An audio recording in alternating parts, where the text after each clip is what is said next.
Hello everyone, I hope you're back on here with me. I thought we'd started and I'm not sure whether we did or not, but I'll go again. I'd like to read to you the story of Edward Beetroot, written by my amazingly talented sister Marie and Barbara. Edward Beetroot is based on a cat, an imaginary cat, that my son had over 20 years ago. If you're ready, I'd like to begin.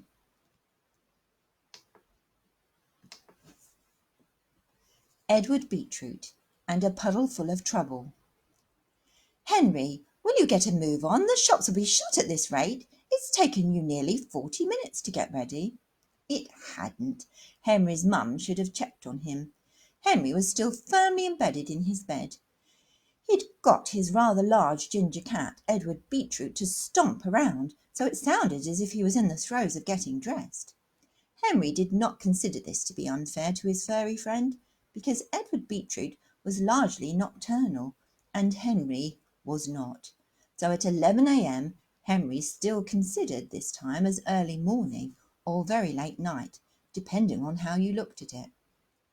There was something rather unique about Henry's cat, Edward Beetroot. He could talk, only to Henry, but he certainly had the ability. He liked to think of himself as somewhat of a regal cat, having originated from a long line of dignitaries. This was surprising, as they'd acquired him from the farm down the bottom of a long winding lane, where Henry lived with his parents, 2 older sisters and a younger brother. Edward Beetroot was a particularly large cat, stout in body and short of stature. Squat was the word that best described him. Edward's preference was for foods rich in taste and equally so in calories, describing milk as the poor cat's cream.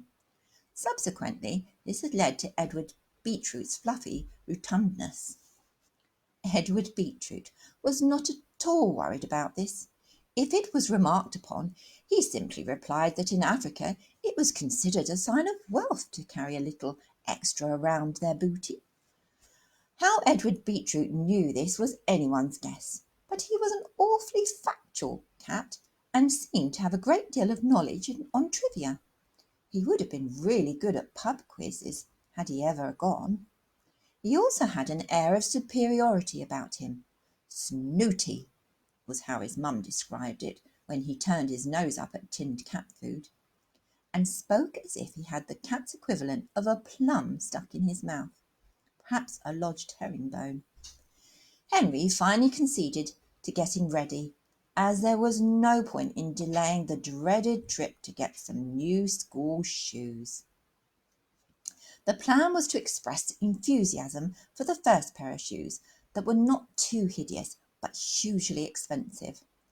This used the logic that if they cost a bomb, they must be all right.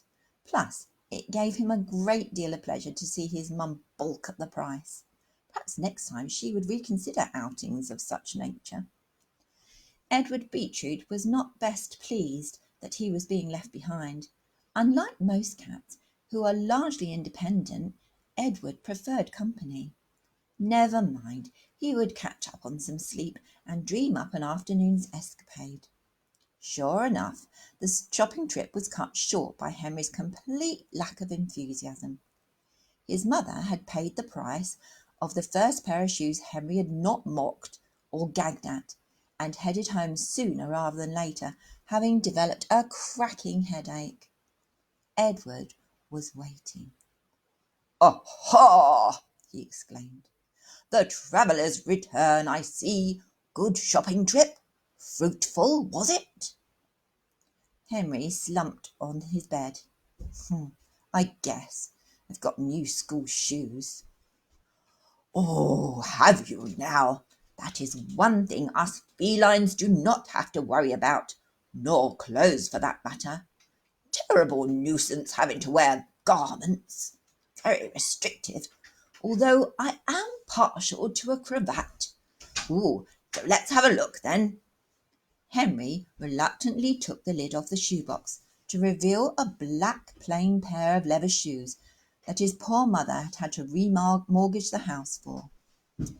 Ooh, now then, they're very new, aren't they? They could really do with a bit of wearing in. You wouldn't want them to be uncomfortable on your first day back. Plus, everyone will know you have new shoes, so you'll want to scuff 'em up a bit. I know, let's go for a walk up the road to try them out. I suppose, agreed Henry, not entirely sure his mum would approve. In hindsight, perhaps he should have consulted Mum before shouting out, "I'm off for a walk," and promptly making his exit with Edward in tow. It wasn't long up the country lane before they encountered a puddle. "Oh, now then, that is a bit of luck. That's just what we want, a bit of muddy puddle to give those new shoes some character. Let's go through it." "I'm really not sure, Beetroot. Won't getting them wet ruin them?" questioned Henry. "Oh, not at all, not at all. It's only a small one. A bit of damp will soften the leather. Look, if it makes it any easier, I will cross it first." And with that, Edward raised his tail haughtily in the air and proceeded to wade through the puddle. This was unusual in that cats aren't really supposed to like water. But then again, Edward was no ordinary cat. "See, it's only shallow, hardly anything at all." So Henry crossed the puddle, and sure enough the water barely went higher than the sole of his shoe. There was a splattering of mud, but what had Edward said? Oh yes, that just added character. "Oh, how are those shoes feeling now?" asked Edward. "Wearing in nicely?" Henry concurred that they were, and they walked further on until they encountered another puddle.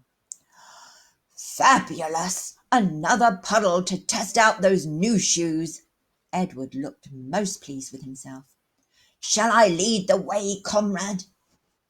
Edward did not wait for a reply, but instead ploughed into the puddle without any hesitation. This puddle, however, was a little deeper, and Edward, as we know, was large of body and short of leg, so the puddle reached his rather ample, fluffy orange belly. "Ooh, a little more of a challenge, this one, but none the less, come on in." Henry was now really unsure this was a good idea, but he didn't want to lose face with his favourite furry friend, and tentatively stepped into the murky water. This time the puddle was sufficiently deep as to come over the toes of his shoes, but although they'd taken a bit of a soaking, they still remained watertight. Now nearing the farm they came across yet another puddle, this one extremely long. "Oh, now I do like the look of this one," said Edward enthusiastically. "Once more into the breach, dear friend. You go first this time, Henry. It's only fair you should do the honours." "I really don't think this is a good idea, Edward. It does look rather deep." Henry was really not convinced that he should be doing this at all. "Absolute nonsense. Granted it is longer than the others, but it'll be no deeper. Look at it as a brave new adventure, and think how comfy those new shoes will be." No more convinced, yet eager to please his four-legged amigo, Henry gathered courage and took a decisive step into the water. It all went rather well at first. The puddles started around the soles of his feet, but then proceeded to pass his toes, until finally his entire feet were immersed to his ankles. What's more, the water was particularly muddy, and didn't smell like your ordinary mud. Being so close to the farm, Henry could make an educated guess at what it could be. Edward Beetroot was right behind Henry, being the impatient kind, and by the time he got to the centre, he was practically swimming in it like some deflated neon beach ball. "Oh, my word, isn't this fun. Reminds me when I was in the trenches during the Second World War," declared a rather wet and smelly Edward. Edward," Henry began, "I can't imagine being in the trenches was any fun. You do realise that apart from the farm where you were born, you've only ever resided at number 5 Pear Tree Cottage, and also you were not around in World War II. That would make you a remarkably old cat of around 100 human years, or 700 cat years." "Well, you know what I mean. I feel like I've been there, but I've done my bit for king and country in my time." Really, Henry couldn't quite believe that at all, as Edward Beetroot, all he seemed to do was laze around most of the time when not eating vast amount of food. "I think we should go back now, Edward. I think my shoes have been really worn in now," summarised Henry. In fact, the said shoes were absolutely drenched, squelching noises, and smelling somewhat like they would have come from the back end of a cow. Edward Beetroot looked slightly worse for wear too, covered in mud, or such like. He was barely recognisable as a ginger cat. He hardly resembled a cat at all. Yes, perhaps that's a good idea, old chum. I'm feeling rather hungry. I wonder if the old girl's got any tuna tonight." Halfway back home, Henry was getting slightly worried that perhaps his mother would be at best displeased at the appearance of his new school shoes. They were much less characterful, as they were completely ruined. Plus, he figured that no singular family member would particularly like Edward Beetroot curled up on their lap for the evening. He expressed his concern to Edward Beetroot. "Edward, perhaps we took the whole wearing in of the shoes thing a little bit too far." "Yes, I was thinking the same thing, but if you would insist going in the puddles, you've only yourself to blame. After all, I am innocent in all of this." Henry knew better than to argue. Besides, he was unlikely to get away with, "Oh, so sorry, Mum, but the cat told me to do it. He talks, you know, and apparently his heritage goes all the way back to King George the First." Fascinated as well she might be, she would unlikely buy that. Worse still would be the punishment, likely to form a sentence of a week's worth of chores to pay off for the shoes, being sent to his room early, and worse still, another trip to the shoe shop to buy the shoes if those currently squelching on his feet were past repair. As Henry rounded the last bend and a view of his house came into view, he wondered what might be in store for Edward Beetroot.